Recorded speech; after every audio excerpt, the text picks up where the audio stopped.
The story begins on a plateau where the desert meets the sky, a landscape that has carried the weight of human wonder for thousands of years. Rising above the golden horizon is a shape so iconic that it can be recognized in an instant. The Great Pyramid of Giza. Throughout modern history, people have been told that this vast monument is nothing more than a 4,500-year-old royal tomb constructed for Pharaoh Khufu. According to the familiar tale, an enormous workforce relying on basic copper tools carved, hauled, and positioned millions of stone blocks through sheer determination. It is a narrative repeated so often that it has become accepted fact. Yet many aspects of it unravel under closer inspection. When the official timeline is examined in practical terms, the challenges become extraordinary. To complete the pyramid within a 20-year period, its builders would have needed to cut, shape, transport, and place a multi-ton limestone block roughly every 2.5 minutes without pause, day and night. Across 2 decades, modern engineers frequently note that such sustained output would be nearly impossible even with contemporary equipment. And no ancient records describe a project managed on such an industrial scale. The inconsistencies do not prove an alternative theory, but they do highlight how incomplete the accepted explanation remains. This leads to another long-standing question. The evidence linking Khufu to the structure is surprisingly thin. The commonly cited proof is a cartouche bearing his name inside a chamber above the king's chamber. Yet this inscription was not documented by ancient writers. Instead, it was reported in the 19th century by an English explorer, Colonel Howard Vyse, who forced entry into sealed chambers using gunpowder. Because no earlier text describes these markings, many historians treat the attribution with caution. Some researchers have pointed out stylistic peculiarities in the writing and note that Vyse faced intense pressure to deliver a major discovery. These issues do not confirm wrongdoing, but make the inscription less definitive than often portrayed. Beyond the pyramid itself, the broader archaeological silence surrounding its construction is striking. Ancient Egypt was a civilization that recorded its world with meticulous precision. Scribes tracked everything: crop yields, tax disputes, supply inventories, building projects, religious ceremonies, and military campaigns. Monumental achievements were commemorated in stone and on papyrus, and even far smaller construction efforts were carefully documented. Yet for the Great Pyramid, arguably the largest single endeavor of the Old Kingdom, there is not a single surviving inscription from Khufu's era describing its planning, labor force, or completion.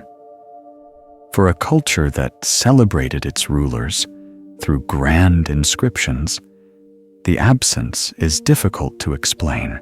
This gap in the written record has encouraged some scholars to explore alternative interpretations of the Giza Plateau's timeline. A number of geologists, for instance, have pointed to erosion patterns on the Sphinx enclosure that resemble long-term water weathering. Because the region has not seen heavy rainfall for thousands of years, these scientists propose that portions of the site may predate the traditionally assigned era. Their ideas remain debated, yet they demonstrate how geological evidence can raise new questions about the age of the surrounding structures.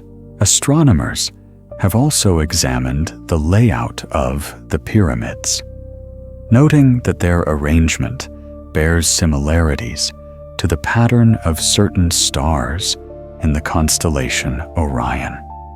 While some researchers treat these alignments as coincidental, others suggest that ancient sky watchers may have incorporated celestial symbolism into the design. These possibilities do not overturn established chronology, but show how different lines of evidence, archaeological, geological, and astronomical, can offer multiple perspectives on antiquity. As the inquiry deepens, the narrative shifts from a simple construction story to a larger exploration of how ancient knowledge is preserved, interpreted, and sometimes lost. The Giza Plateau has endured shifting climates, political upheavals, and thousands of years of human activity. It is entirely plausible that records once existed, but were destroyed or never written in the first place. At the same time, the scale and precision of the architecture continue to inspire questions about the methods and organizational structures used by early civilizations.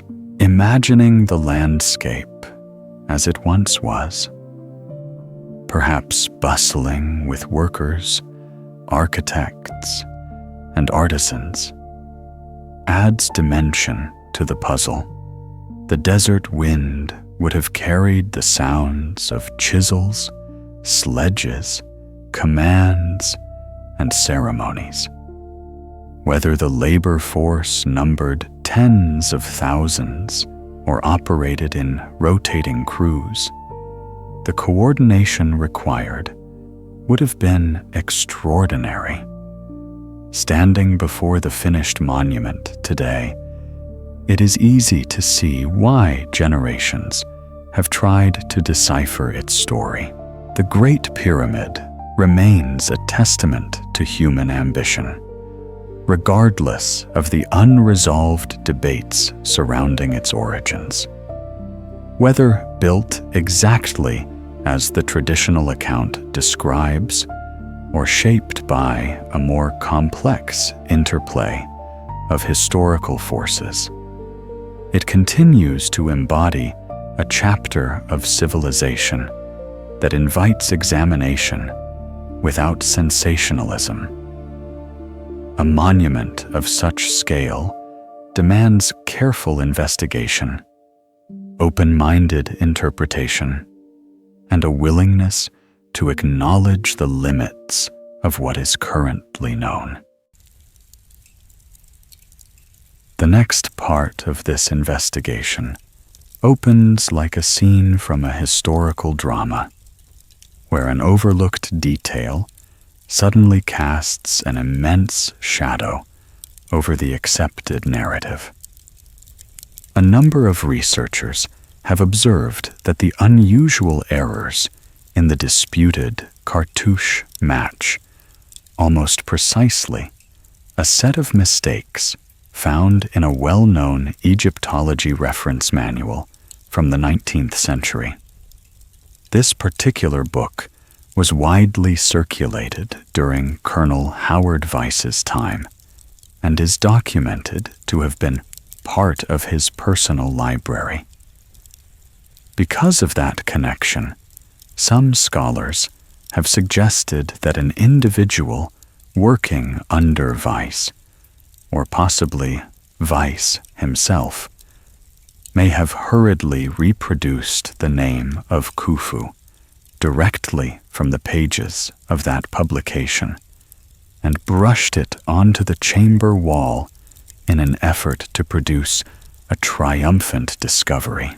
Although many traditional Egyptologists maintain that the quarry marks are genuine, the debate surrounding them has persisted for generations, leaving the only direct link between Khufu and the Great Pyramid surrounded by significant uncertainty. Even if these concerns are set aside, the story quickly collides with the uncompromising reality of mathematics. The conventional explanation claims that approximately 2,300,000 stone blocks were placed into position over the course of 20 years. If the workforce truly operated 10 hours each day, every day of the year, without seasonal interruptions, religious festivals, administrative delays, or the annual flooding of the Nile, they would have been forced to extract, shape, move, and flawlessly position a multi-ton block every 2.5 minutes. Repeating that pace continuously for 2 decades stretches the limits of plausibility. Such calculations do not even account for the transport of massive granite blocks from quarries far to the south, or the construction of the narrow internal corridors and chambers that required extraordinary precision. The numbers reveal a logistical problem so severe that they challenge the most basic assumptions about the pyramid's construction. To understand how the conventional story became widely accepted, it is necessary to return to the writings of the Greek historian Herodotus. His descriptions of Egypt, recorded around 450 years before the Common Era, were written more than 2,000 years after the Great Pyramid's proposed date of construction. Herodotus relied heavily on oral traditions passed down by local guides and priests, meaning his information reflected folklore rather than contemporary documentation. This is the same historian who also described fantastical creatures, including enormous gold-collecting ants in Persia and human beings with canine heads in Libya. Although his work remains invaluable for many aspects of antiquity, basing the entire construction timeline of the Great Pyramid on his accounts alone raises clear academic concerns. What remains is a narrative resting on 3 fragile supports: a historical record that is silent, a controversial inscription that might not belong to the Old Kingdom, and a construction schedule that contradicts basic logistical principles. When the foundation of any explanation is this unstable, it inevitably invites the question of whether the story accepted for centuries may be incomplete or deeply flawed. And if it is flawed, Why has a more complex picture struggled to emerge? A major part of that complexity lies in the pyramid's presumed purpose. The long-standing belief is that the structure was conceived as an enormous tomb, its passages engineered to protect the embalmed remains and sacred possessions of Pharaoh Khufu. The terminology used to describe its interior still reflects that assumption. The upper chamber is labeled the king's chamber, the lower chamber the queen's chamber, and the large stone box inside the upper room is routinely called a sarcophagus. The ascending and descending corridors are interpreted as symbolic routes guiding the pharaoh toward the afterlife.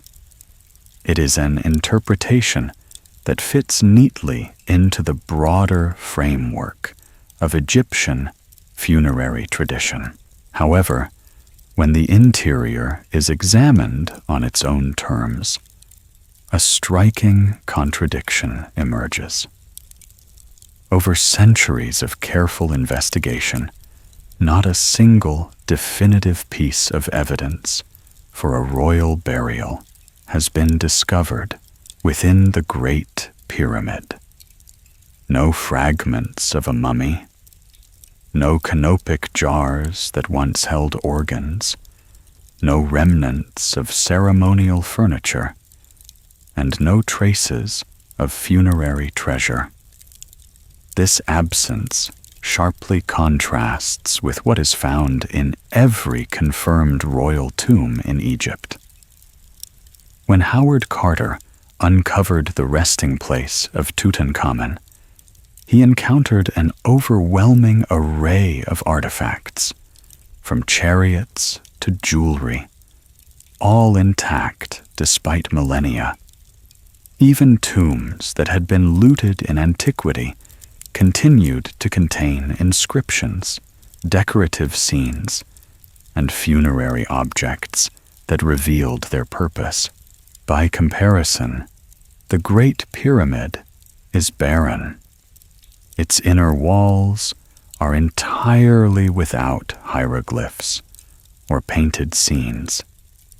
There is no funerary text, no depiction of a royal journey into the next world, and no ceremonial iconography.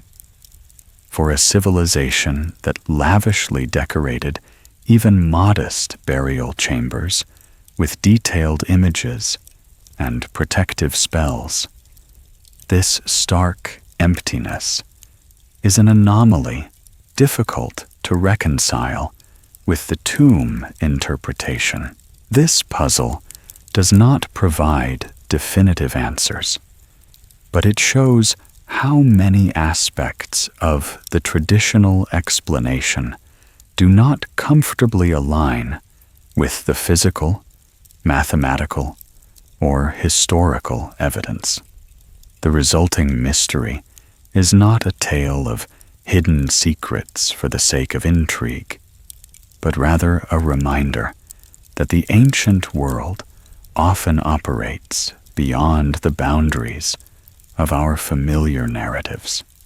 The Great Pyramid continues to stand as a monument that challenges assumptions, compelling those who study it to confront questions that remain as immense as the structure itself.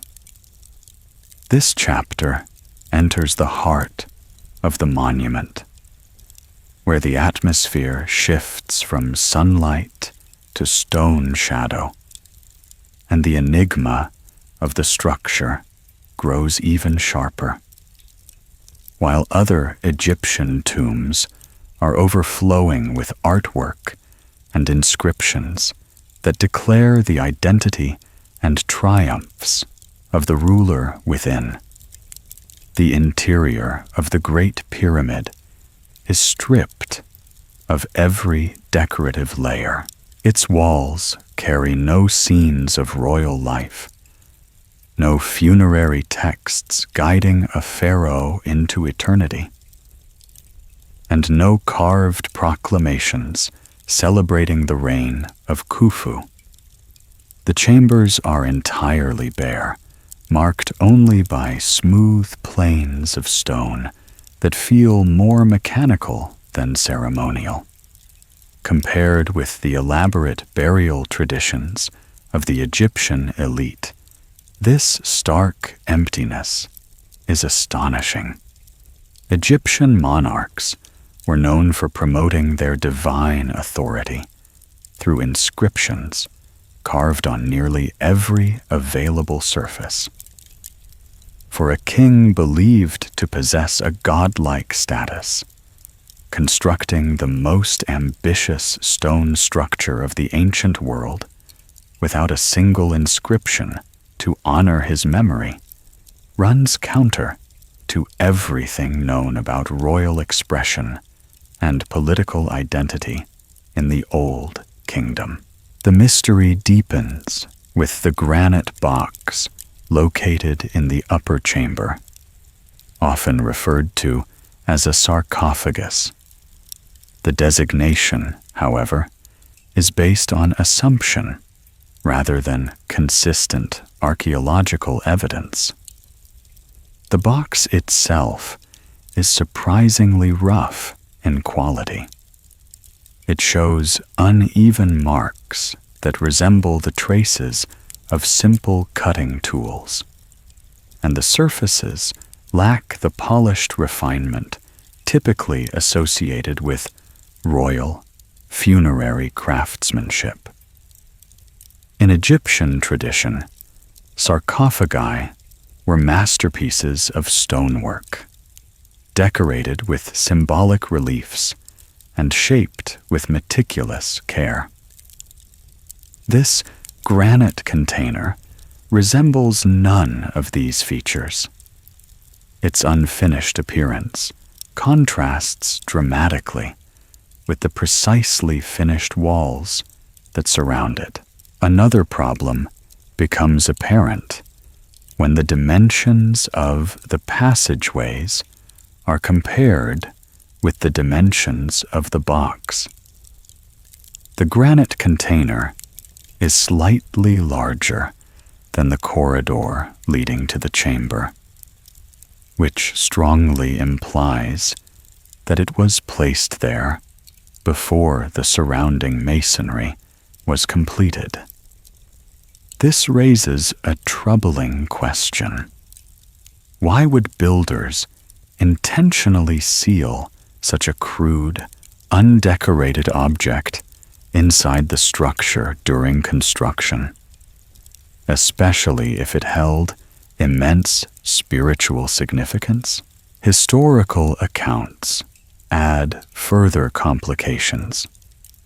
When the chamber was breached in the 9th century during the expedition led by Caliph al-Mamun, the granite box was empty. There was no lid inside the chamber, no signs of sealing, and no trace of human remains. Modern examination has found no organic residue, resins, or chemical signatures associated with mummification. For the box to have held a royal body, one would expect some measurable evidence. Instead, the container stands silent and bare, offering no confirmation that it ever served as a coffin. The tomb interpretation therefore asks us to imagine that ancient intruders entered an unmarked internal network of narrow passages, removed a multi-ton lid that has never been found, retrieved all burial goods, extracted every trace of human material, and departed without leaving even a fragment of debris behind. Such a scenario introduces more improbabilities than it resolves. A more coherent conclusion is that the granite box may have been designed for an entirely different function, one unrelated to interment.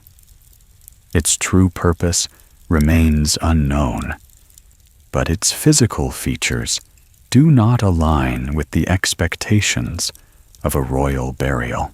Taken together, the bare walls, the absence of funerary objects, and the enigmatic granite container challenge the traditional interpretation of the structure as Khufu's tomb.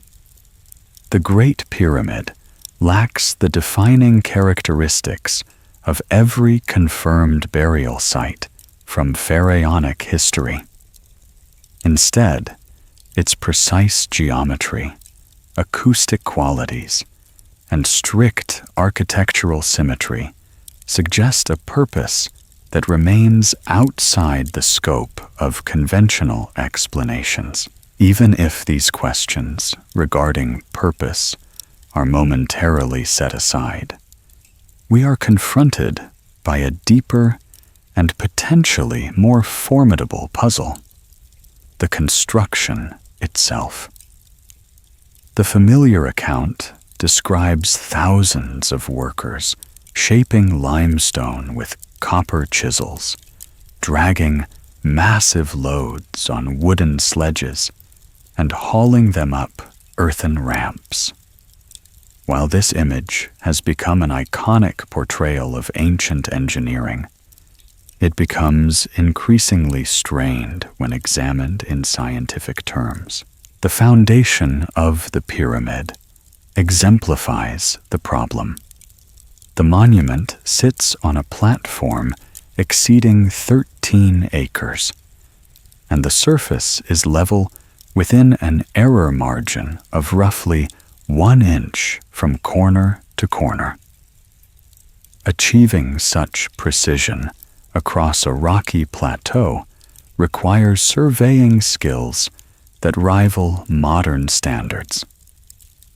Egyptian engineers may have used water as a leveling tool, according to some theories, but the limestone bedrock of Giza is highly porous.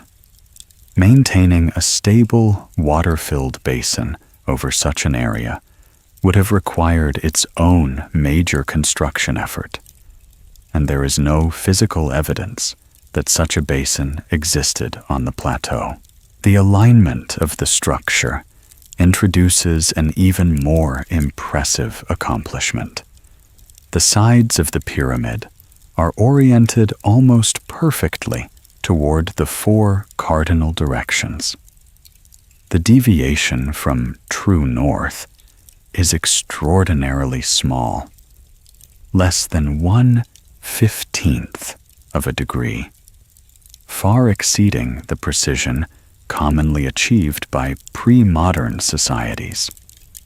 Because magnetic north shifts over time, such accuracy could not have been achieved using a magnetic compass. Instead, this alignment would have required prolonged astronomical observations, including techniques for identifying the position of the celestial pole. While ancient Egyptian astronomers were undoubtedly skilled, the degree of accuracy achieved at Giza surpasses what is typically associated with the Old Kingdom. The combination of architectural precision, massive scale, and astronomical accuracy creates a challenge for the conventional explanation. The structure weighs millions of tons and consists of blocks that fit together with striking regularity. Accomplishing such a feat in a 20-year period, using the described tools and methods, would have required a level of planning, measurement, and technical capacity that stretches far beyond what is currently documented for that era. The Great Pyramid, therefore, stands not merely as an archaeological site, but as a puzzle that demands renewed examination. Its silence, its geometry, and its engineering exceed expectations, urging a broader and more careful exploration of the civilization that produced it. This section begins with the heaviest burden placed upon the conventional explanation, a burden not of myth or speculation, but of physical weight. The most formidable challenge for the traditional story lies in the extraction, movement, and placement of the stones used in the Great Pyramid. The outer and core layers were assembled from limestone blocks that weighed roughly 2 1/2 tons each, an arduous task in itself. Yet the stones that formed the internal chambers raised the difficulty to an entirely different level. The upper chamber, often referred to as the King's Chamber, was constructed using granite quarried in Aswan, a region more than 800 miles to the south. Granite is significantly harder than limestone and far more resistant to simple cutting tools. Several of these blocks weighed between 50 and 80 tons. Scholars who support the traditional account propose that these enormous blocks were transported on wooden barges along the Nile. This idea remains one of several hypotheses, but the practical mechanics of loading a block comparable in mass to a modern military vehicle onto a wooden vessel remain unclear. Historical river transport certainly existed, but the specifics of handling stones of this magnitude without destabilizing the vessel or endangering the crew are not well documented. Navigating hundreds of miles against variable currents and shifting sandbanks would have pushed the limits of ancient river engineering. After these blocks reached the plateau, the challenge only increased. The question of lifting multi-ton stones more than 200 feet into the air and placing them with striking accuracy has generated decades of debate. The most common explanation suggests the builders employed earthen ramps, either a massive straight ramp or a spiraling one constructed around the rising structure. Both ideas present severe practical difficulties. A straight ramp capable of reaching the highest levels would have needed to stretch for over a mile, requiring an amount of material and labor that rivaled the construction of the pyramid itself. A wrapping ramp, while more compact, would have obstructed the corners and sides of the structure, making precise alignment extremely difficult. No conclusive archaeological evidence for ramp systems of that scale has been found, although some smaller ramp fragments exist at other sites. The absence of physical remains leaves the ramp debate unresolved. Compounding these issues is the exceptional precision of the stonework. The original outer casing, crafted from fine Tura limestone, was shaped so precisely that the joints between stones were narrow enough to resist the insertion of a modern razor blade. The surfaces were finished with a smoothness that demonstrates advanced skill in stone dressing. This level of craftsmanship stands in contrast to the limitations of the tools known from the Old Kingdom. Copper, which was widely used, is comparatively soft and dissolves quickly when applied to dense stone such as granite. Experimental archaeology has attempted to reproduce ancient methods and has shown that shaping granite with basic copper implements is slow and highly inefficient. While these experiments do not definitively rule out ancient techniques, they suggest that large-scale precision work would have required more effective methods than copper chisels alone. The gap between the mechanical possibilities of known Bronze Age tools and the results visible at Giza points to an engineering process that is not yet fully understood. The conventional explanation, therefore, relies heavily on assumptions about labor capacity and incremental progress, rather than precise documentation or reconstructed methodology. The stones themselves present a challenge that continues to stimulate debate among archaeologists, engineers, and historians. Within this ongoing controversy, the discussion shifts toward modern guardians of Egypt's archaeological heritage. Over the past several decades, one figure has come to symbolize the authority governing access to the ancient sites of the Nile Valley. Dr. Zahi Hawass. With a commanding presence and a well-cultivated public persona, he has served as both Secretary General of the Supreme Council of Antiquities and later as Egypt's First Minister of Antiquities.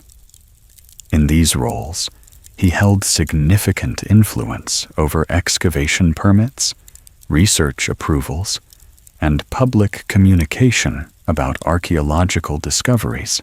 Supporters describe him as a dedicated steward, preserving Egypt's cultural heritage against misinformation and unsupported speculation.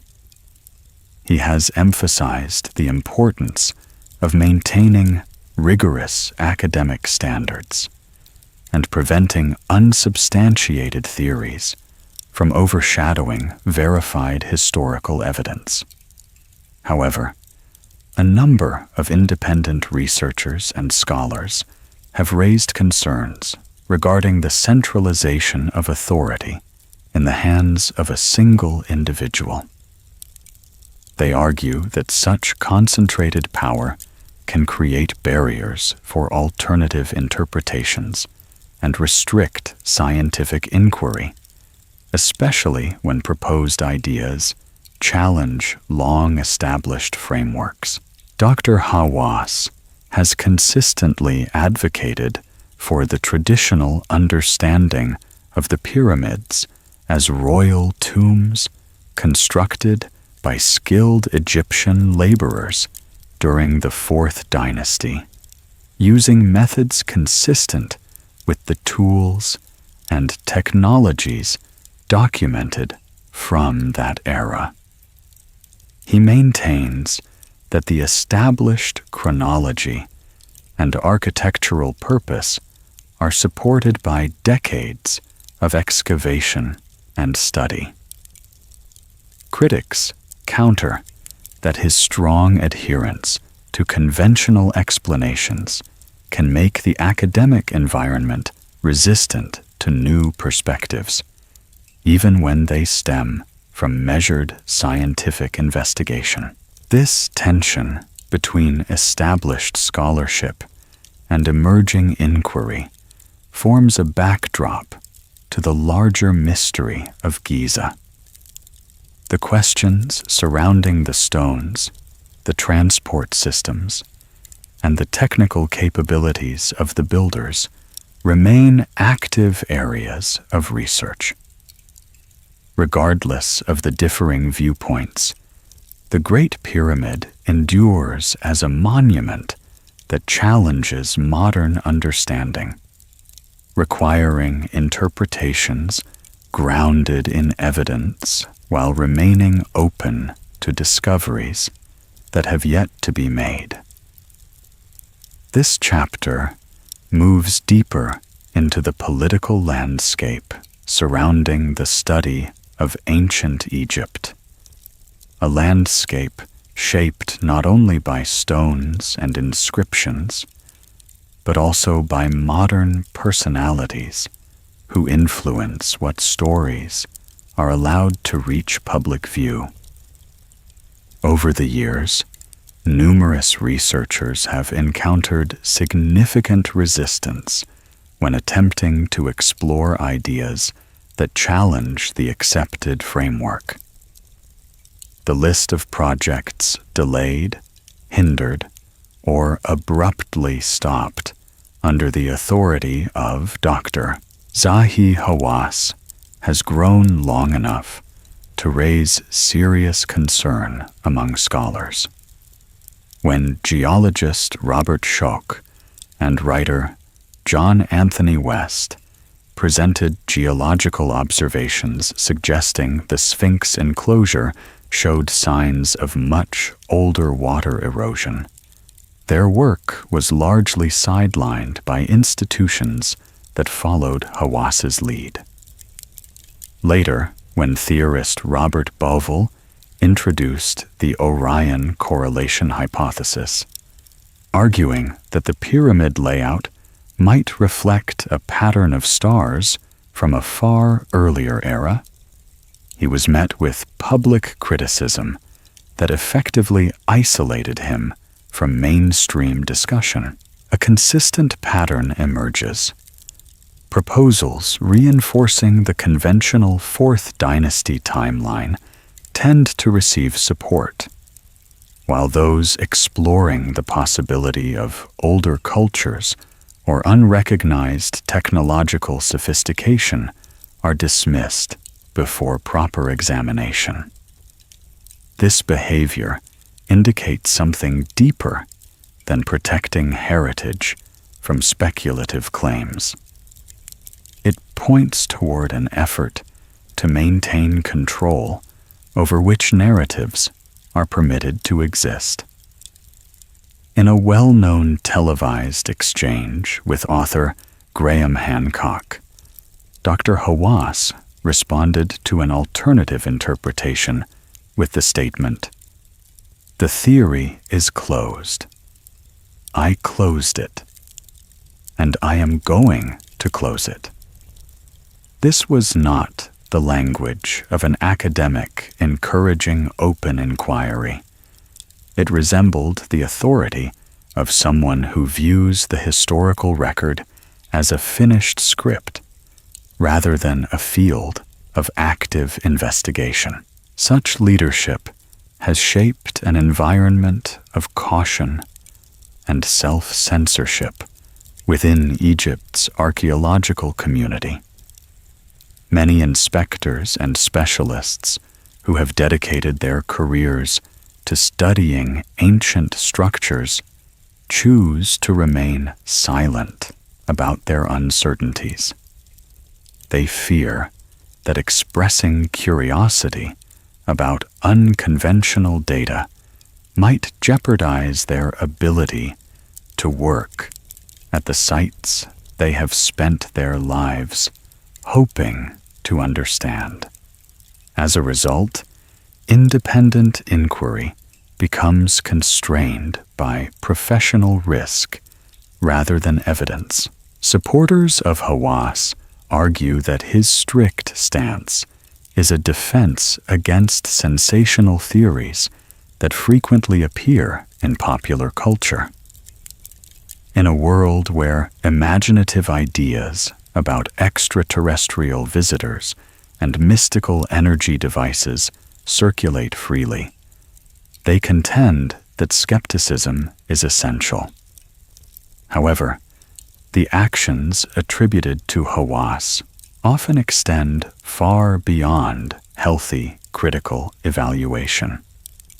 His responses to new discoveries have sometimes appeared designed to restrict discussion, manage the narrative, and ensure that the established story remains dominant.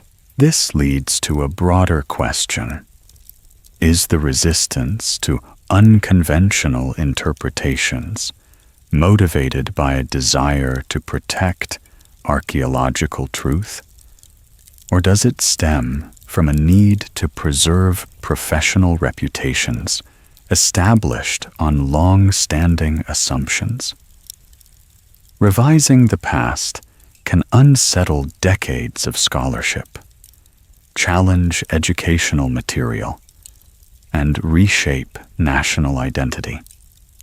For a country whose cultural legacy and tourism economy are intertwined with the grandeur of its pharaohs, the suggestion that its most iconic monuments could originate from a civilization predating the known dynasties presents economic and symbolic complications. By controlling the flow of information, Hawass ensured that the traditional narrative maintained its position at the center of Egypt's historical identity.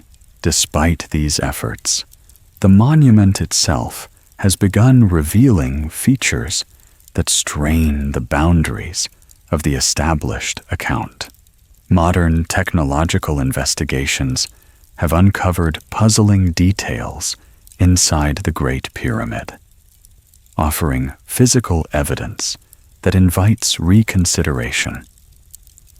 These findings are not theoretical speculations, but documented observations made through robotics, imaging, and engineering analysis. They often inspire excitement, followed by unexplained delays in follow-up research and restricted access to the areas involved. It is as if the structure whispers clues, while those with authority attempt to quiet the conversation. The first major discovery of this kind occurred in 1993. The Egyptian Antiquities Organization authorized German engineer Rudolf Gantenbrink to assist with airflow improvements in the so-called Queen's Chamber. To address the humidity problem, he developed a specialized robot named Upuat-2, designed to travel through the narrow shafts that extend upward from the chamber. These shafts, measuring roughly 8 by 8 inches, had been considered symbolic elements rather than functional passages. Because they were sealed and did not connect to the outside of the pyramid, scholars assumed they served no practical purpose. Gantenbrink's mission was purely technical. Yet, as his robot climbed the southern shaft through nearly 200 feet of confined stone passageway, something unexpected appeared.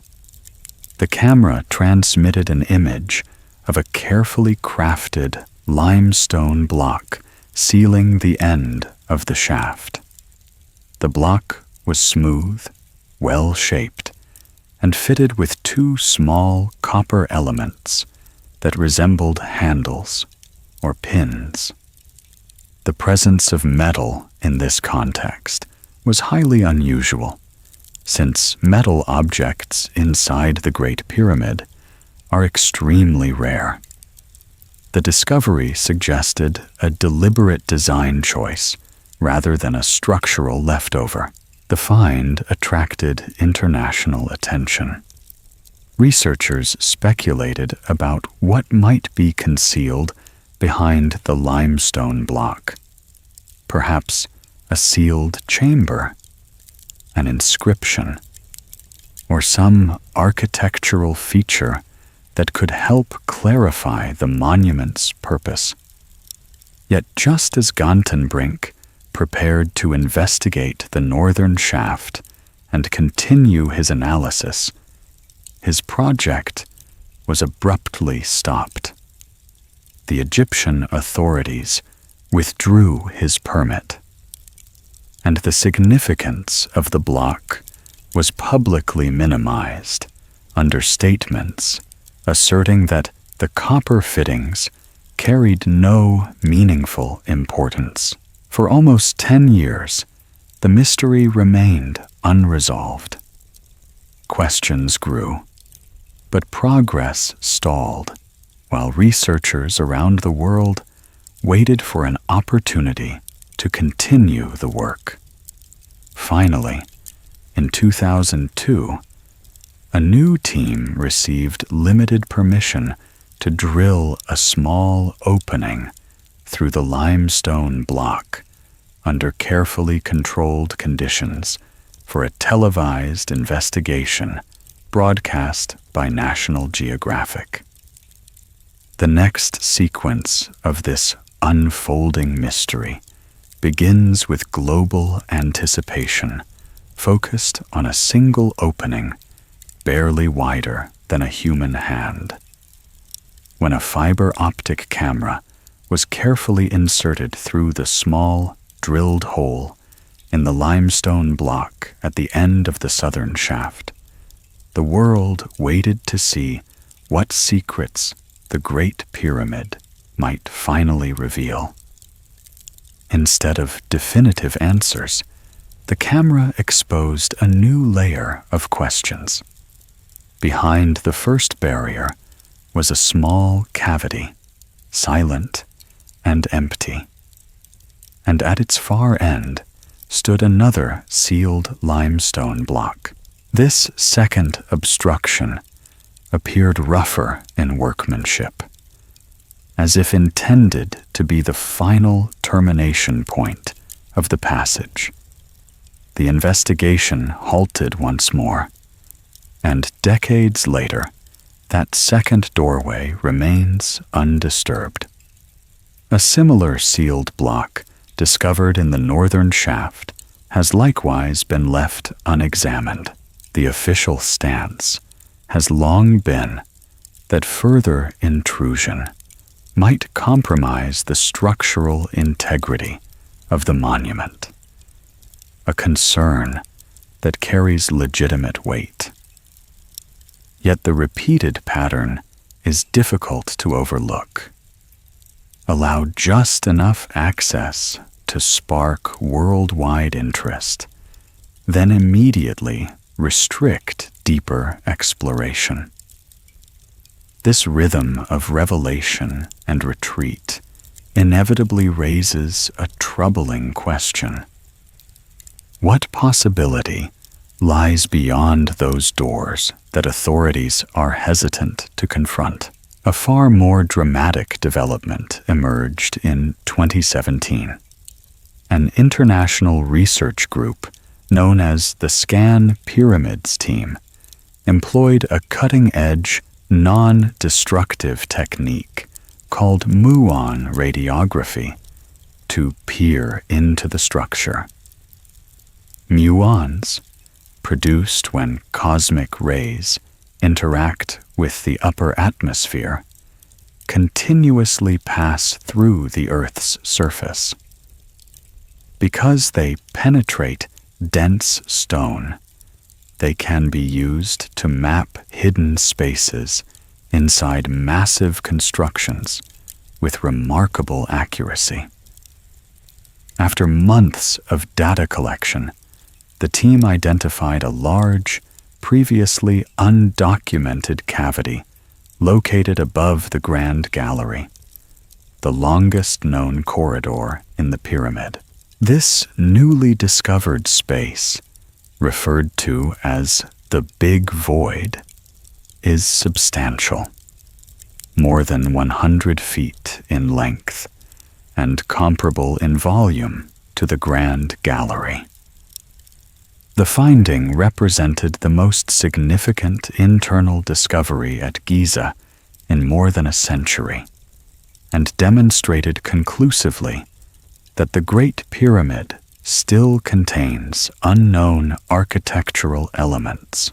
However, the official reaction mirrored earlier responses. Rather than embracing the discovery as an opportunity for progress, several officials, including Dr. Hawass, suggested that the void might simply be a structural gap or an incidental feature created during construction. The Scan Pyramids researchers stand firmly by their analysis, which clearly supports the existence of a single, continuous, intentional space.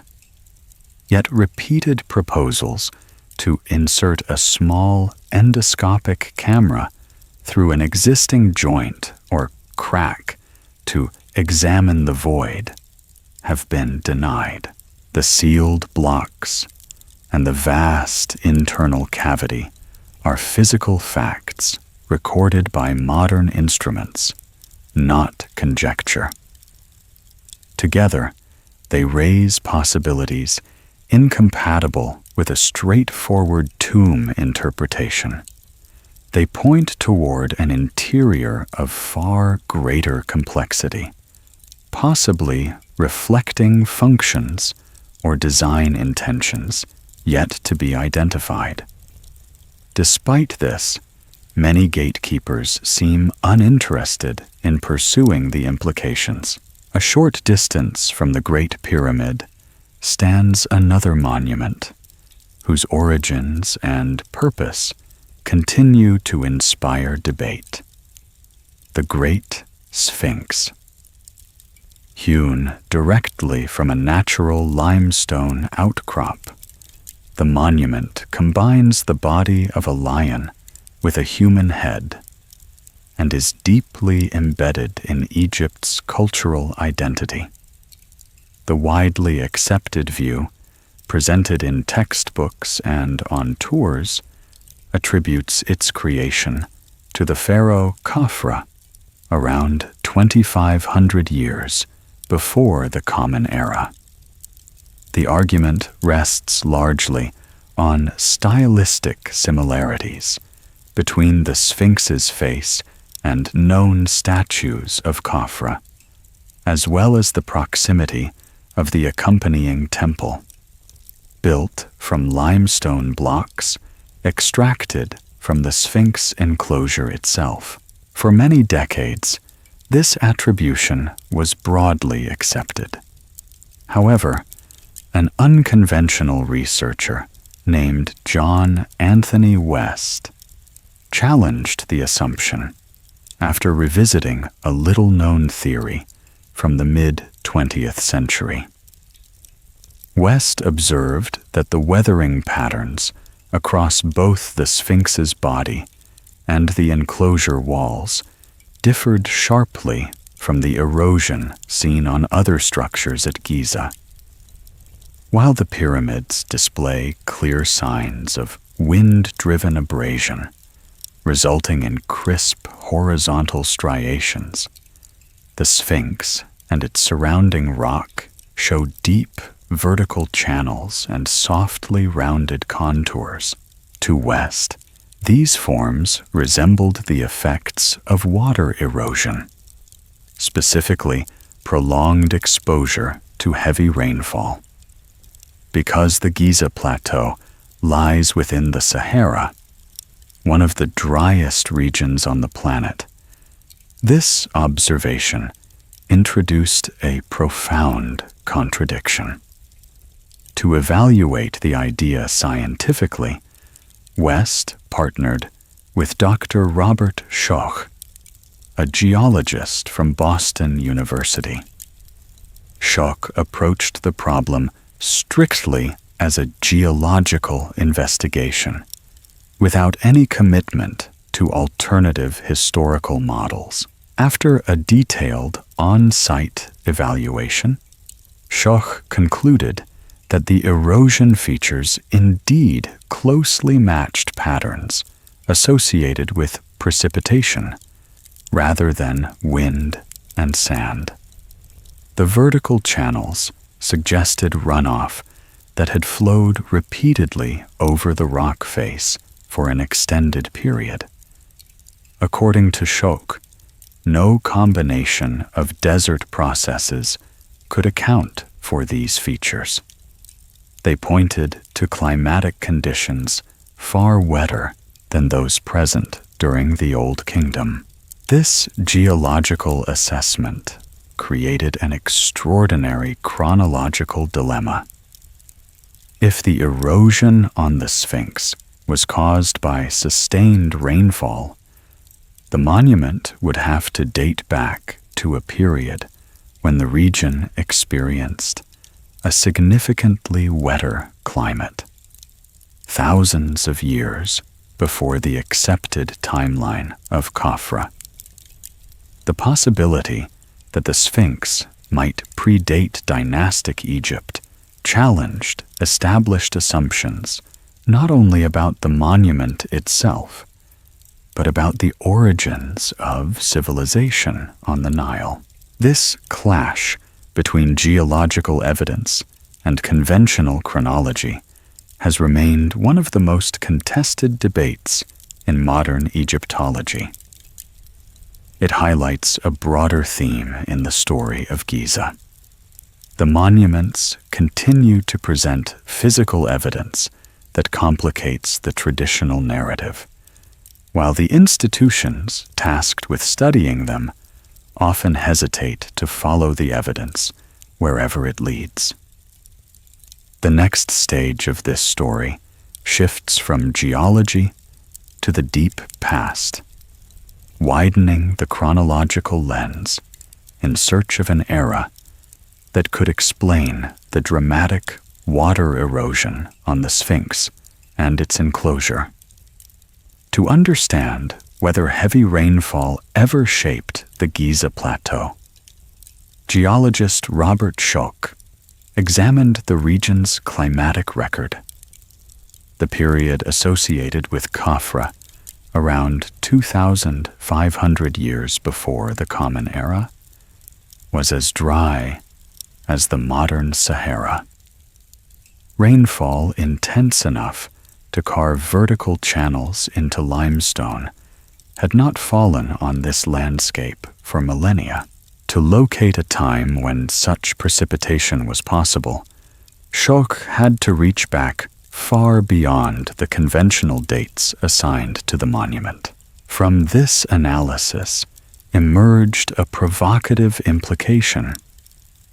If the erosion occurred during a wetter epoch, the monument must predate the Old Kingdom by many thousands of years.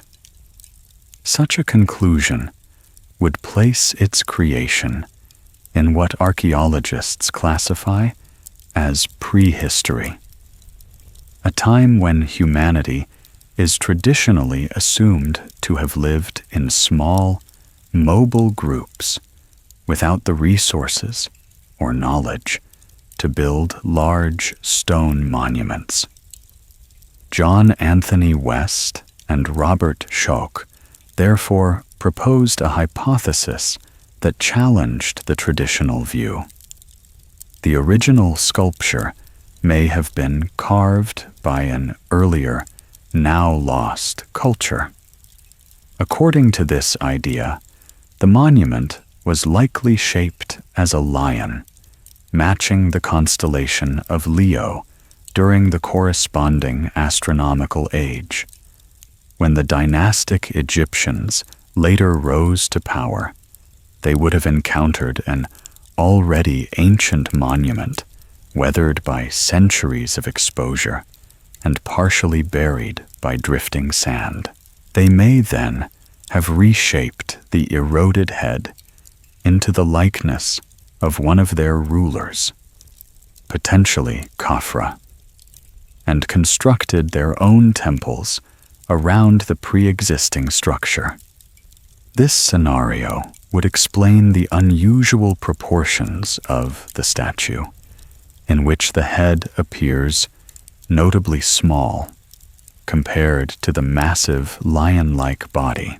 The reaction from many Egyptologists, including Dr. Zahi Hawass, was immediate and strongly dismissive.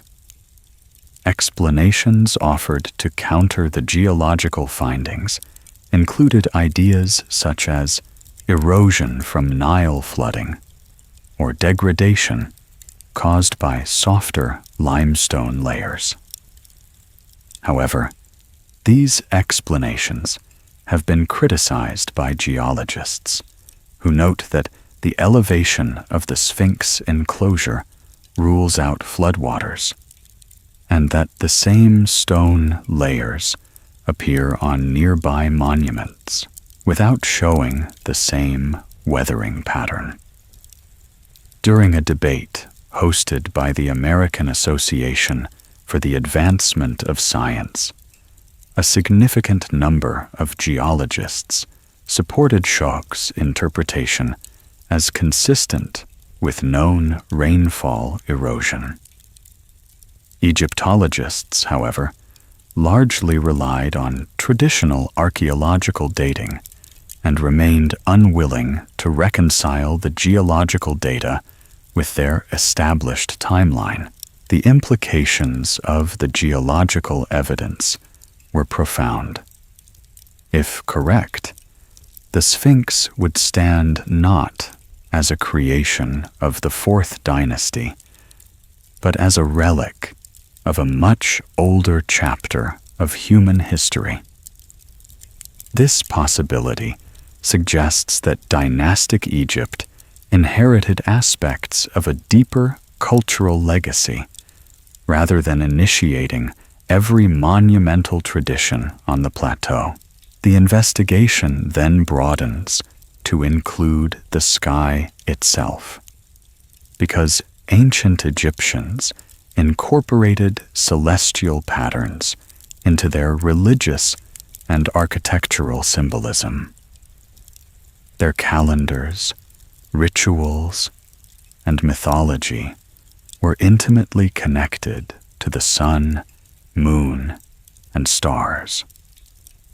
Among these celestial bodies, the constellation of Orion held exceptional significance. To the Egyptians, this arrangement of stars represented Osiris, a central figure in their beliefs about rebirth and the afterlife. The association between Orion and the Giza monuments had long been suspected, but it was not until the late 1980s that a particularly striking correlation came to light.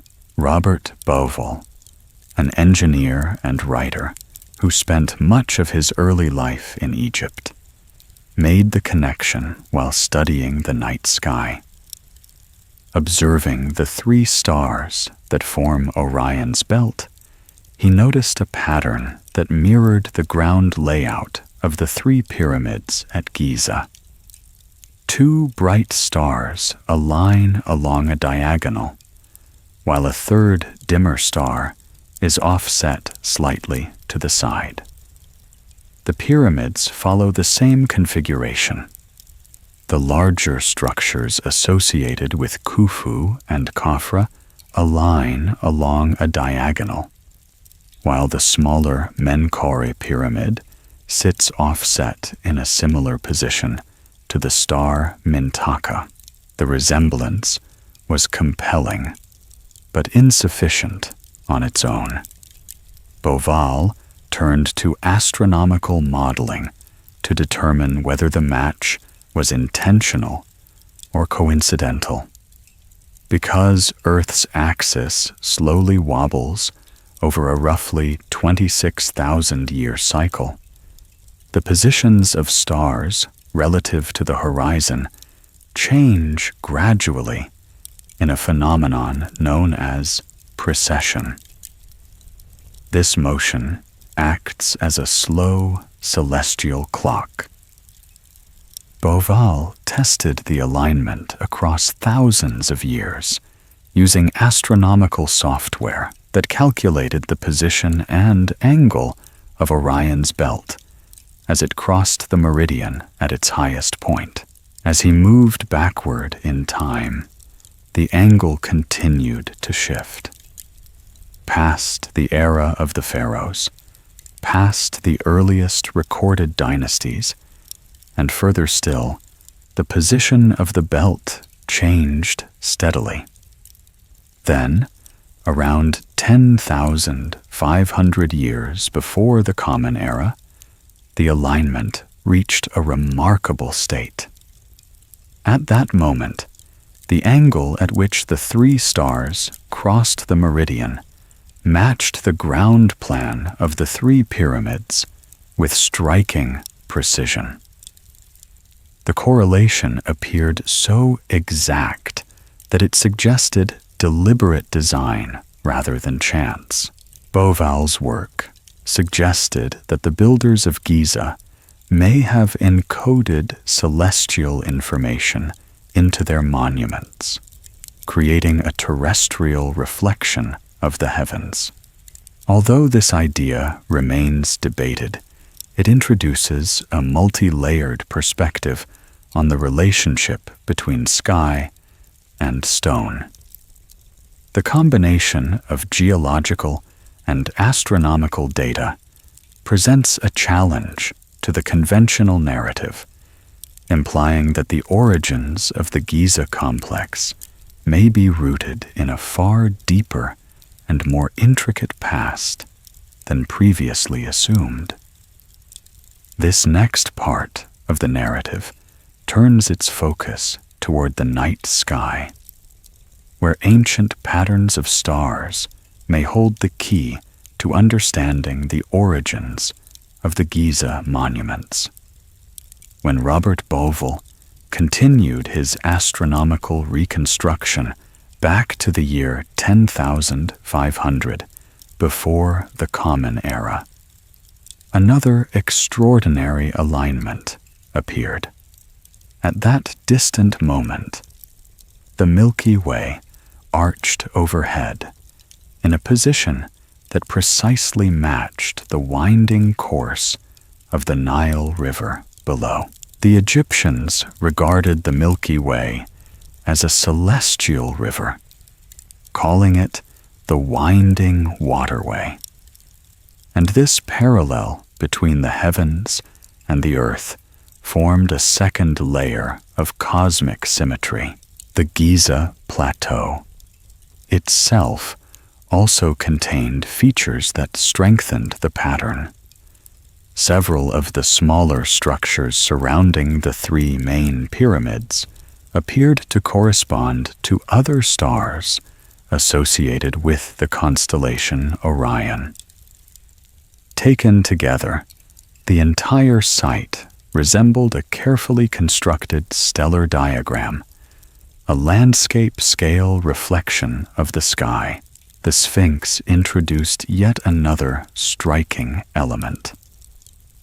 At sunrise on the vernal equinox in 10,500 before the Common Era, the monumental figure, carved with the body of a lion, would have faced the eastern horizon exactly as the constellation of Leo rose before it.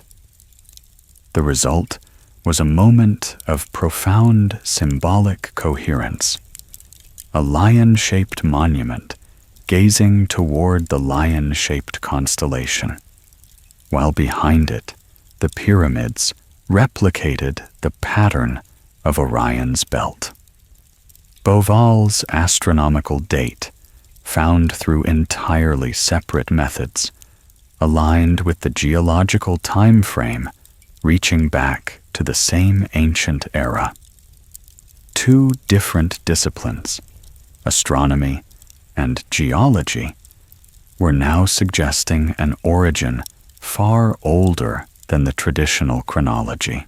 This framework became known as the Orion correlation theory. Its implications were enormous. It did not necessarily claim that the pyramids in their current form were completed in 10,500 before the Common Era. Instead, it proposed that the original layout of the plateau, and possibly the earliest construction phases of key monuments such as the Sphinx, began during that ancient era. According to this line of reasoning, the pharaohs of the Fourth Dynasty may have encountered a site already imbued with deep meaning, and they may have built upon, restored, or expanded an older sacred plan, much as medieval builders in Europe often constructed cathedrals atop the remains of earlier temples.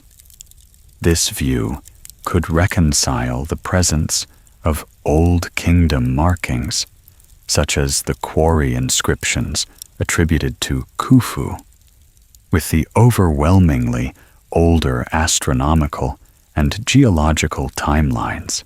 Taken together, the evidence suggests that the story of the Giza Plateau may stretch beyond the familiar boundaries of Egyptian history, pointing toward a cultural inheritance from a forgotten era.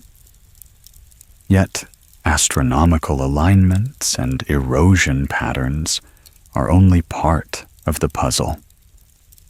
Some of the most provocative clues emerge from the stones themselves. When the enormous scale of the Great Pyramid fades into the background, and the craftsmanship of its individual components is examined closely, unexpected details appear. The fine stonework reveals technical features that do not match what would be expected from tools associated with the Bronze Age. These are not the erratic marks produced by soft copper chisels or handheld pounding stones. Instead, they resemble the signatures of precision cutting methods that suggest a level of manufacturing sophistication not typically associated with ancient societies. Christopher Dunn, an engineer experienced in advanced machining, became a leading figure in analyzing these traces. Approaching the problem from a machinist's perspective, he studied surfaces, edges, and tool marks inside the Great Pyramid, and in other sites such as the Serapeum of Saqqara. His observations led him to argue that certain artifacts showed characteristics of cutting, drilling, and shaping techniques far beyond what copper implements could accomplish. Granite, the material used in many of these artifacts, is exceptionally hard and resistant. The traditional explanation suggests that ancient builders relied on copper chisels and abrasive sand mixtures to work granite. Dunn contends that this approach is not simply inefficient, but technically incapable of producing the results visible today. One example is the granite coffer in the upper chamber of the Great Pyramid. The exterior appears rough, but the interior surfaces contain sharp, clean right angles. Achieving perfectly square interior corners in granite is nearly impossible with primitive methods, which tend to leave rounded or crushed edges. Even more intriguing are the signs of extensive cutting. Dunn identified faint, parallel striations, indicating that a large saw may have been used to slice through granite with remarkable accuracy. He estimated, based on the spacing of the marks, that the cutting tool would have been extraordinarily large, possibly spanning several dozen feet in diameter. The most compelling examples come from cylindrical stone cores found at various sites, including one documented by the renowned Egyptologist Sir Flinders Petrie. These cores exhibit a distinctive spiral groove running along their length. According to Dunn, the pattern suggests that the drill advanced into the granite at a rate far faster than hand-powered drilling could achieve. His calculations indicated penetration of roughly 1 inch for every 100 rotations, a level of efficiency that implies a level of mechanical force not documented in the archaeological record of that period. While Dunn's conclusions remain debated, his observations highlight a deeper question. Do the technical features of the stonework at Giza reflect tools and methods beyond what is currently assumed? This question continues to inspire research, adding yet another layer to the complex and evolving story of the Giza Plateau. The analysis now turns to one of the most technically startling observations from the stonework of ancient Egypt, a detail that reaches beyond speculation and into the realm of measurable engineering. The drill cores found at Giza and other sites reveal a feed rate so rapid that it surpasses what modern diamond-tipped drills can achieve when cutting granite. Granite is among the hardest stones used in ancient construction, and any tool capable of carving into it must be exceptionally strong.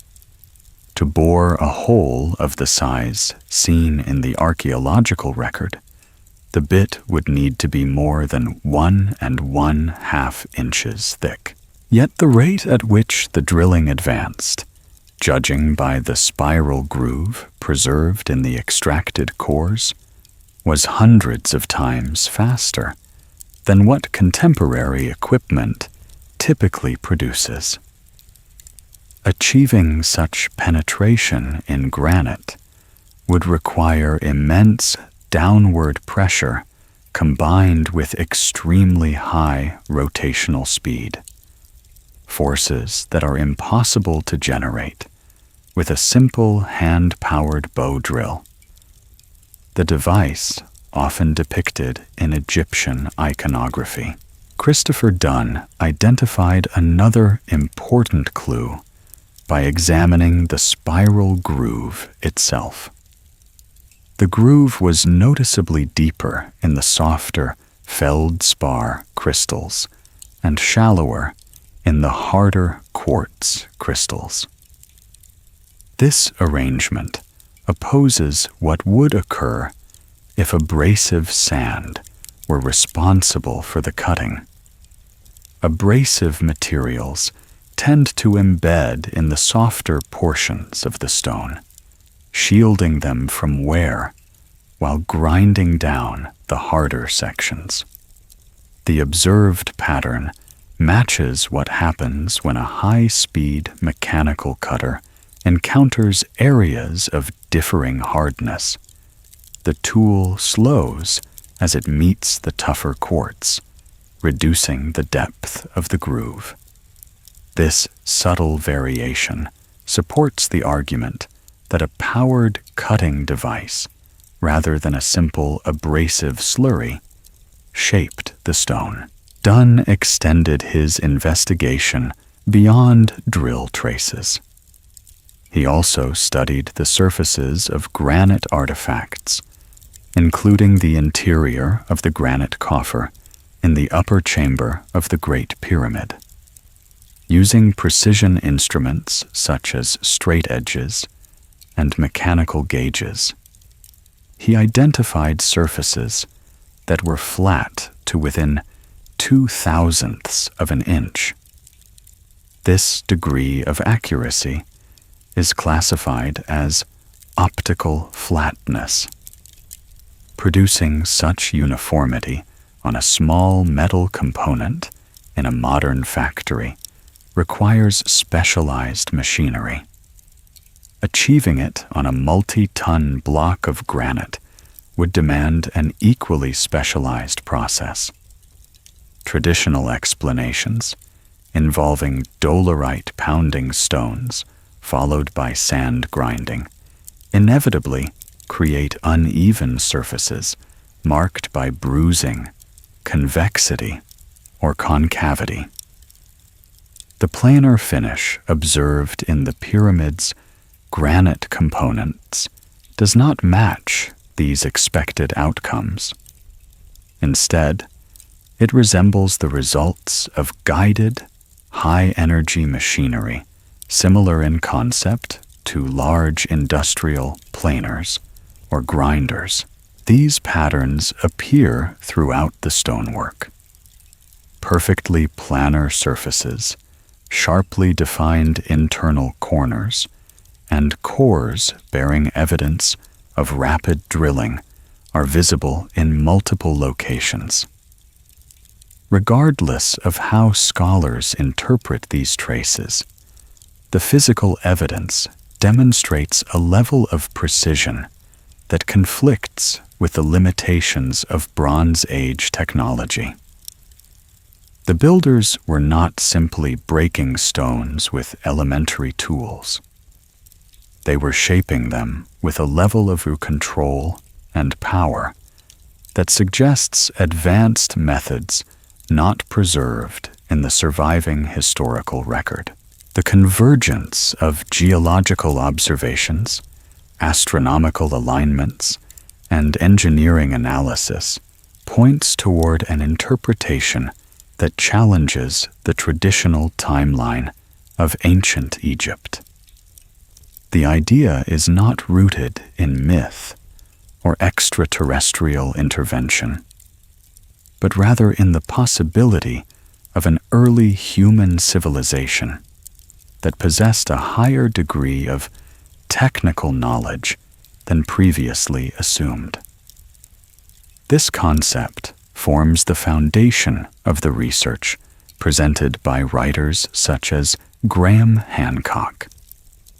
His work synthesizes global evidence, proposing that an advanced human society existed during the last ice age, long before the emergence of the dynastic Egyptians, and that this society may have left behind the earliest phase of the monuments on the Giza plateau.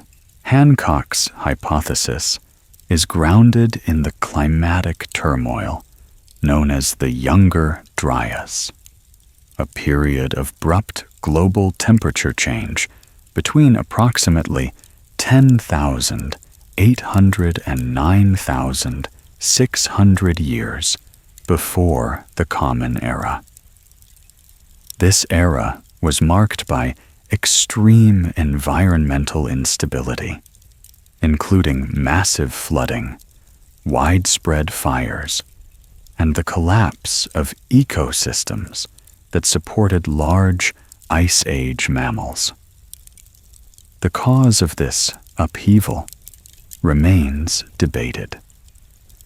One leading scientific proposal, known as the Younger Dryas Impact Hypothesis, suggests that fragments of a comet struck the North American ice sheet, releasing catastrophic energy. Such an event could have vaporized enormous volumes of ice, unleashed immense meltwater floods, and disrupted global climate patterns within a short time frame. Within this context, Hancock proposes that a seafaring civilization may have achieved significant sophistication during the late Ice Age, only to be devastated by the Younger Dryas catastrophe. Rising sea levels following the melting of the ice sheets submerged vast coastal regions, potentially erasing most evidence of early settlements.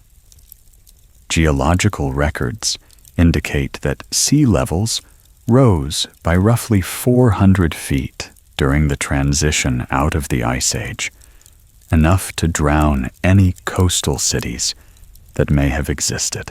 According to Hancock's interpretation, the survivors of this disaster could have dispersed across the world, carrying fragments of their knowledge. These individuals might have encountered groups of hunter-gatherers who survived inland, sharing the basics of agriculture, astronomy, architecture, and governance. In this scenario, the seeds of later civilizations, including the culture that would eventually flourish along the Nile, may have been planted by the remnants of this earlier society.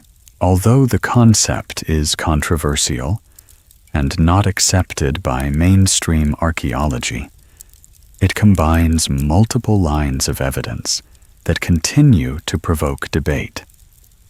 Whether one agrees with the premise or not, the possibility invites further examination of ancient technologies, climate history, and the origins of monumental building traditions. The stones of Giza, when studied closely, suggest that the past may be more intricate and far older than the surviving written record implies. This chapter widens its scope from the Nile Valley to the larger human story, searching for an explanation behind one of archaeology's most persistent puzzles: the seemingly abrupt arrival of civilization. Across multiple regions of the ancient world, Egypt, Mesopotamia, the Indus Valley, and later Mesoamerica, complex societies appear to emerge fully equipped with advanced knowledge in engineering, mathematics, astronomy, agriculture, and monumental architecture. In Egypt, in particular, there is no long developmental arc leading toward the precision and scale seen in the Old Kingdom. The earliest dynasties rise from prehistory, already capable of constructing the pyramids at Giza, structures that demand mastery in fields modern scholars still struggle to explain. Historians often call this sudden leap a flourishing, but the term leaves the central question unanswered. The hypothesis of a lost civilization offers a different framework. Instead of viewing Egypt's achievements as a spontaneous breakthrough, it suggests they may represent an inheritance of knowledge preserved through generations after a cataclysm that erased most traces of the people who first developed it. According to this idea, the Egyptians of the Fourth Dynasty were not innovators in isolation, but recipients of a legacy passed down by survivors of a much older culture. Writers such as Graham Hancock highlight that this pattern is not limited to Egypt. Flood narratives, for example, appear in ancient cultural traditions across the world. These stories often describe an overwhelming deluge that destroys a previous age of humanity. While interpreted as myth by mainstream scholarship, the lost civilization hypothesis proposes that these accounts may encode memories of the dramatic sea level rise at the end of the Ice Age. Another recurring theme is the presence of megalithic architecture built with massive, irregular stones fitted together with remarkable precision, a style known as polygonal masonry. Structures displaying this technique appear in Peru, Easter Island, and parts of Japan. Their shared characteristics raise the possibility that a common architectural tradition once spanned great distances.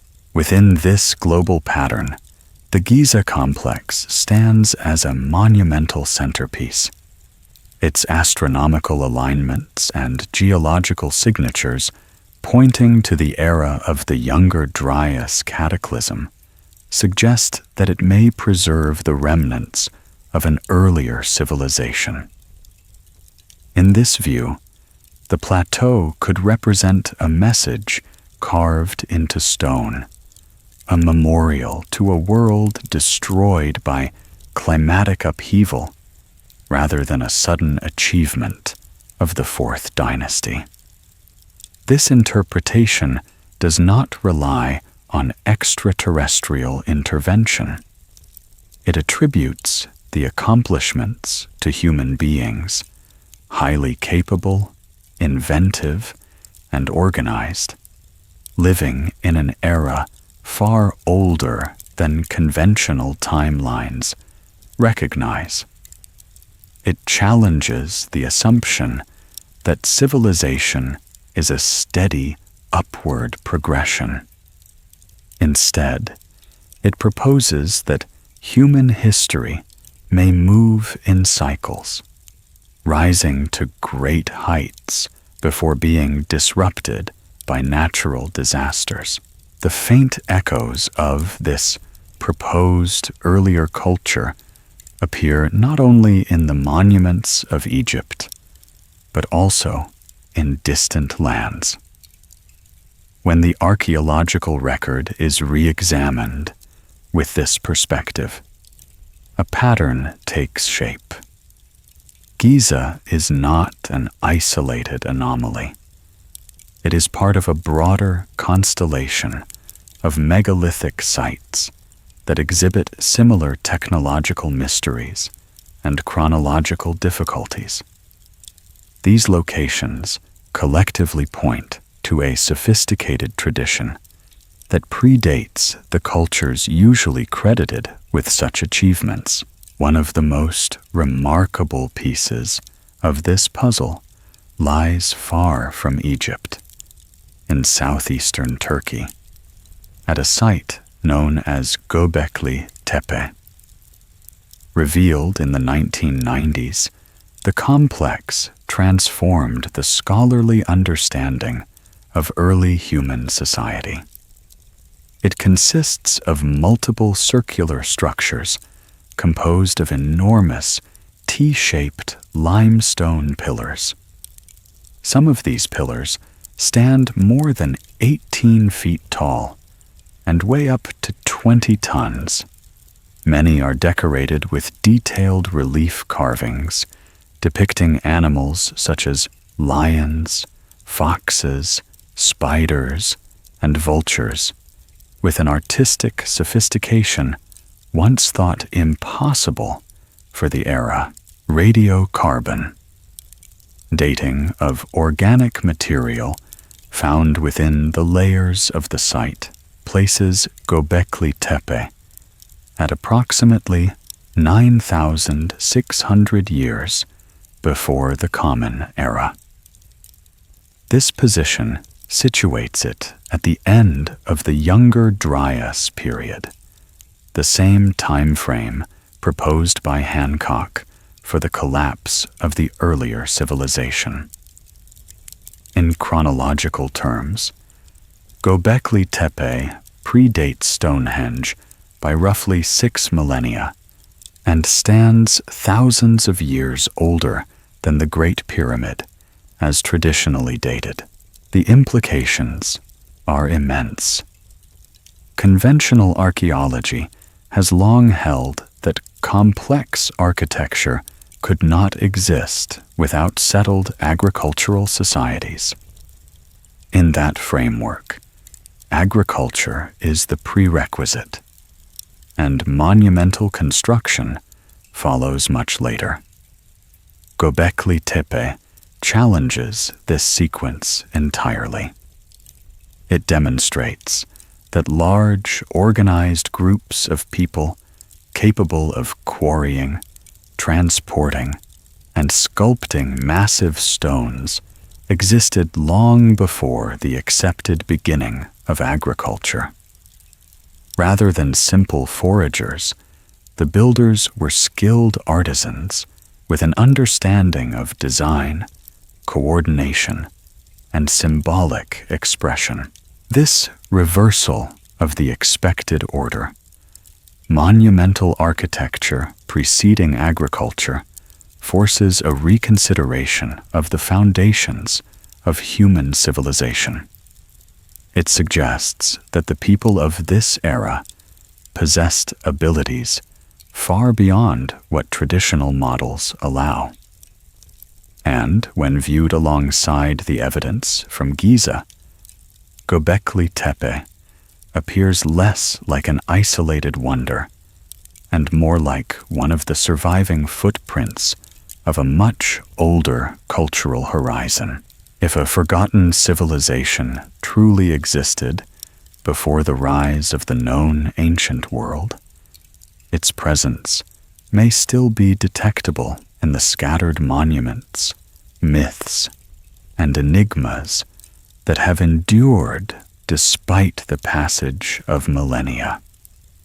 Together, they invite a deeper exploration of humanity's past, a past that may be richer, older, and more intricate than the standard historical narrative suggests. This part of the investigation shifts from Turkey back toward Egypt, weaving together a wider tapestry of ancient engineering that appears far older and far more complex than the traditional timeline allows. Göbekli Tepe revealed an unexpected truth.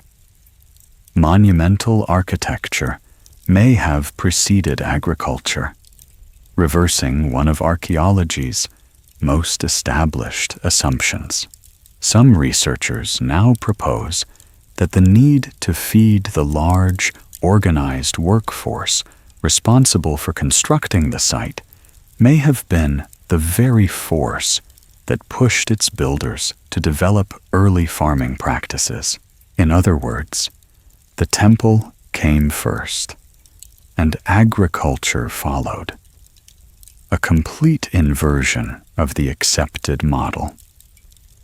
Writers such as Graham Hancock interpret Göbekli Tepe not merely as a ceremonial center, but as a possible outpost created by the survivors of an earlier civilization, a place where knowledge could be preserved after the upheavals that marked the end of the Ice Age. A similar architectural resonance appears in Egypt, at a site far from Giza. In Abydos stands the Osirian, positioned behind the temple of Seti I. Unlike the ornate and inscribed structures of the New Kingdom, the Osirian is built from massive granite blocks, some weighing more than 100 tons. The walls are stark, geometrical, and bear none of the decorative conventions of the pharaohs who ruled during its supposed historical period. Early archaeologists noted that its design looked significantly older than the surrounding temple, almost primordial in style. The structure lies in a lower geological layer and shows evidence of having endured long-term exposure to standing water. These characteristics have led some scholars to wonder whether the Osirian may be a relic from an earlier era, preserved and later incorporated into the religious landscape of dynastic Egypt. An even more extraordinary mystery lies at Saqqara, in the underground passages of the Serapeum.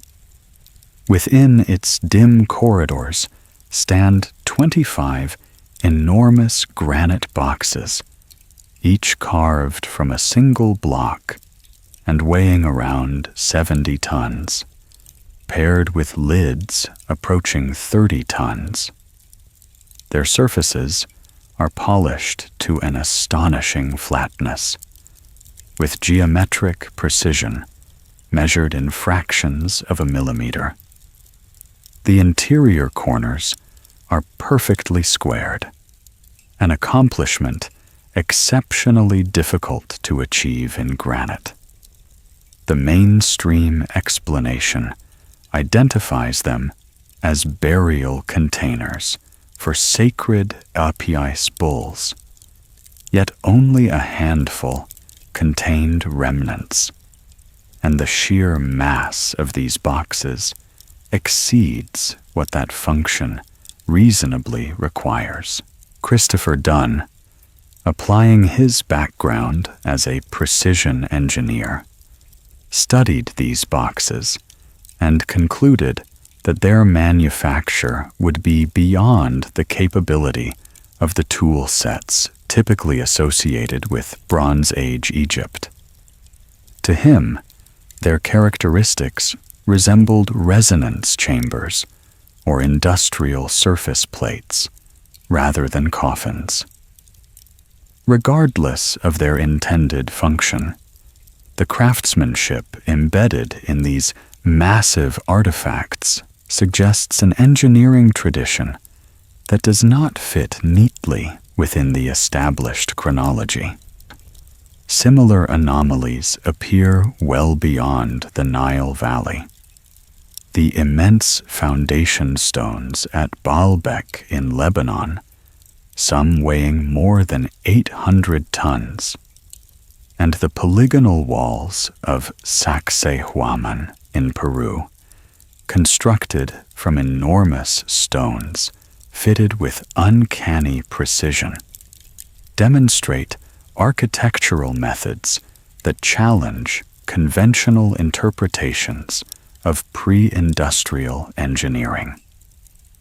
These techniques appear in locations separated by oceans, cultures, and millennia, yet all display an understanding of stone manipulation that surpasses the expectations of their respective eras. Rather than isolated innovations, they may reflect a shared inheritance, a legacy from a forgotten technological tradition. Göbekli Tepe, the Serapeum, and Giza may therefore be more than archaeological curiosities. They could be surviving fragments of a much larger story. If these sites are viewed as zodes in a global network rather than separate achievements, a coherent pattern begins to emerge. The monuments appear as scattered chapters of a narrative that predates the civilizations usually credited with building them, hinting at a knowledge system far older than recorded history. Tracing this pattern brings us back to Egypt, to the stark desert plateau where this investigation began. From the hidden passages inside the Great Pyramid to the water-sculpted enclosure surrounding the Sphinx, each clue challenges the familiar, comfortable explanation taught for generations. At every stage, the physical evidence contradicts the notion that these structures emerged suddenly from the ingenuity of a Bronze Age society. Instead, the geological signatures, astronomical correlations, and engineering marks collectively suggest a much deeper origin. Synthesizing the data leads to an unsettling conclusion. The accepted narrative, in which the pyramids serve as tombs built exclusively by the pharaohs of the Fourth Dynasty, is supported by remarkably little direct evidence. The largest pyramid contains no inscriptions, no burial goods, and no preserved royal remains. The logistics of its construction, the transport of blocks weighing dozens of tons, the leveling of its 13-acre base, the alignment to cardinal directions with near-perfect accuracy, strain the limits of Bronze Age techniques. The fine details etched into granite reveal the presence of machining methods that exceed the capabilities of simple copper chisels. The Sphinx's water-worn surface points toward an age thousands of years older than the reign of Khafra. This deep antiquity is mirrored by the celestial alignment of the Giza pyramids with the constellation Orion as it appeared in 10,500 before the Common Era, an astronomical configuration that perfectly matches the geological timeline.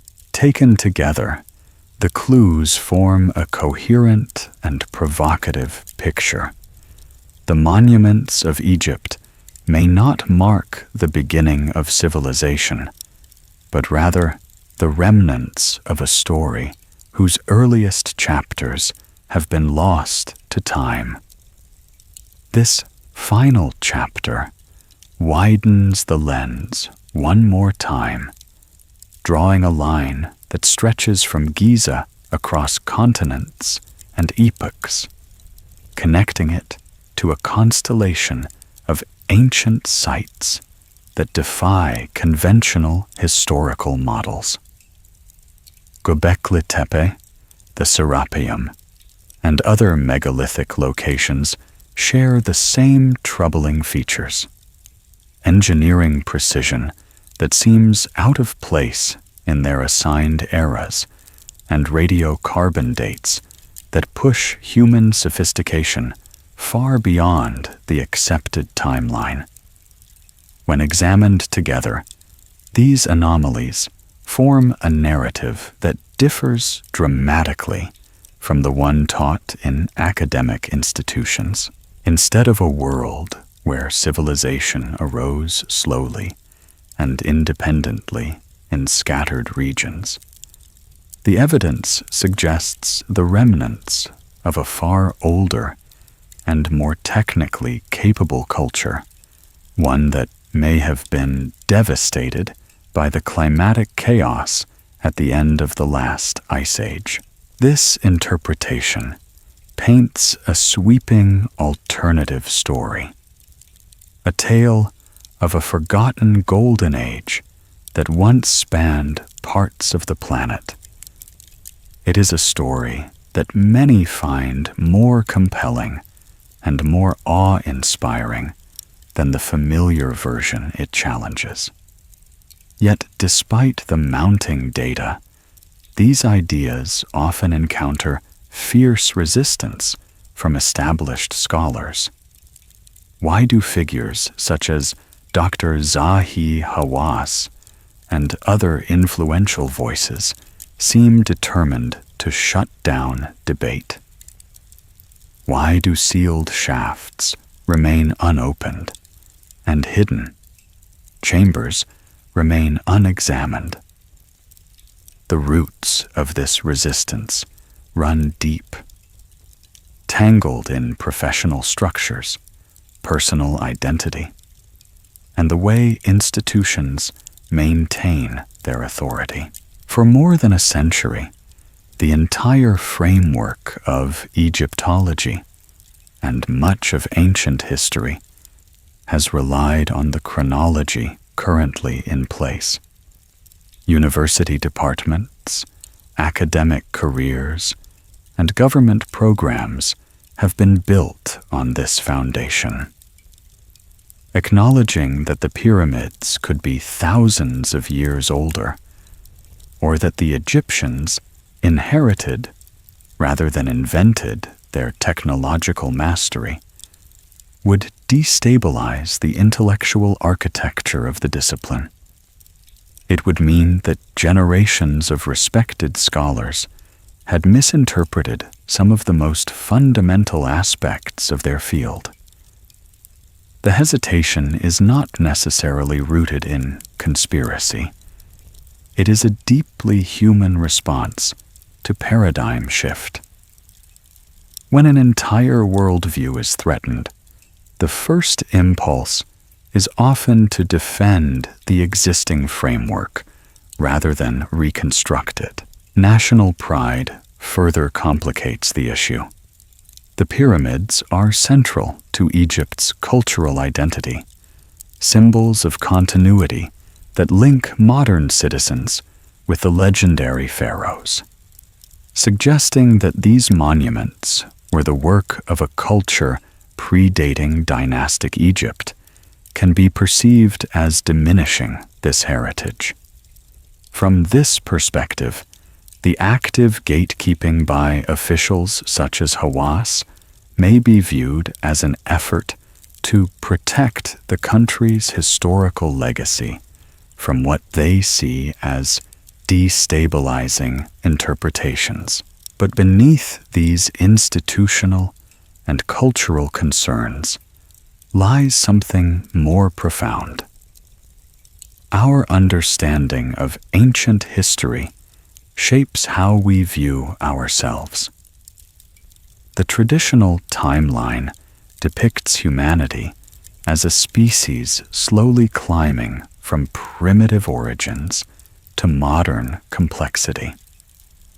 The idea of a sophisticated ancient civilization that rose and fell before recorded history challenges this comforting assumption. It suggests that civilization is fragile, that technological and cultural brilliance can be lost, and that humanity's memory is far shorter than its achievements. It implies that our current age may not be the peak of a long ascent, but simply another chapter in a much older cycle. This possibility raises an unsettling question. If such a civilization existed, what else about our past might be missing or misunderstood? What stories lie buried beneath the oceans that rose at the end of the Ice Age? What knowledge has been lost not merely through time, but through our reluctance to acknowledge evidence that does not fit the established mold. Addressing this potential oversight requires more than curiosity. It requires transparency, openness, and a willingness to confront uncomfortable data. Whether the resistance to new interpretations is intentional or simply the result of entrenched academic habits, the outcome is the same. Sealed doors remain closed, hidden voids remain unexamined, and crucial evidence remains out of reach. A genuine commitment to scientific exploration demands that these obstacles be removed. It means granting access to investigate the blocked shafts, permitting controlled examinations of the large void discovered by muon scans, and allowing independent researchers to reassess physical evidence with modern tools.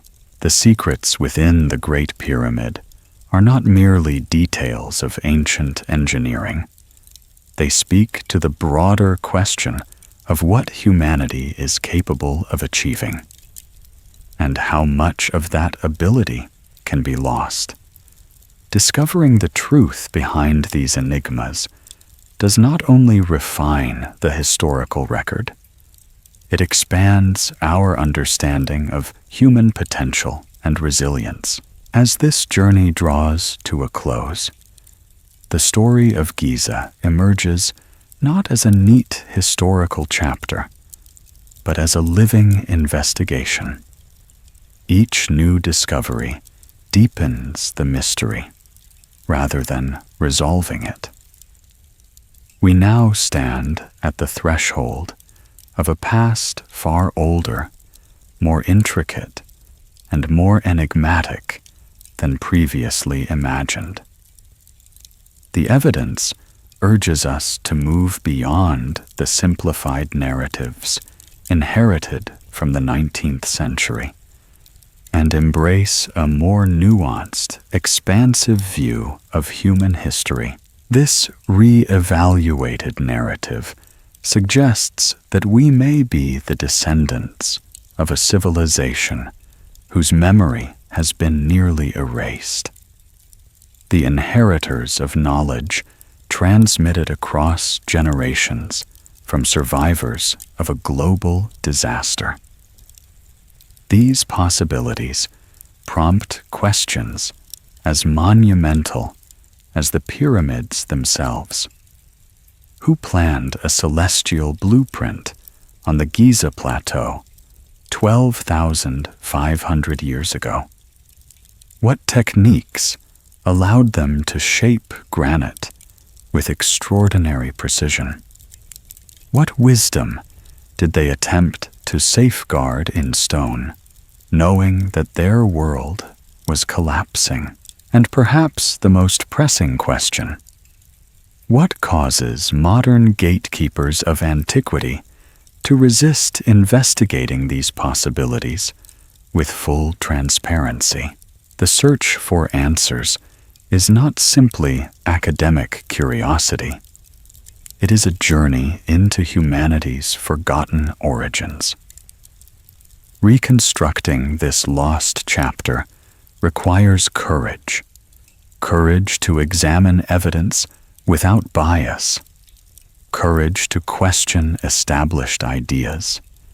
And courage to follow data wherever it leads, even when it challenges everything we believe about our past. The monuments remain. Their stones still whisper. It is up to us to decide whether we will continue to ignore their voice or whether we are finally ready to listen.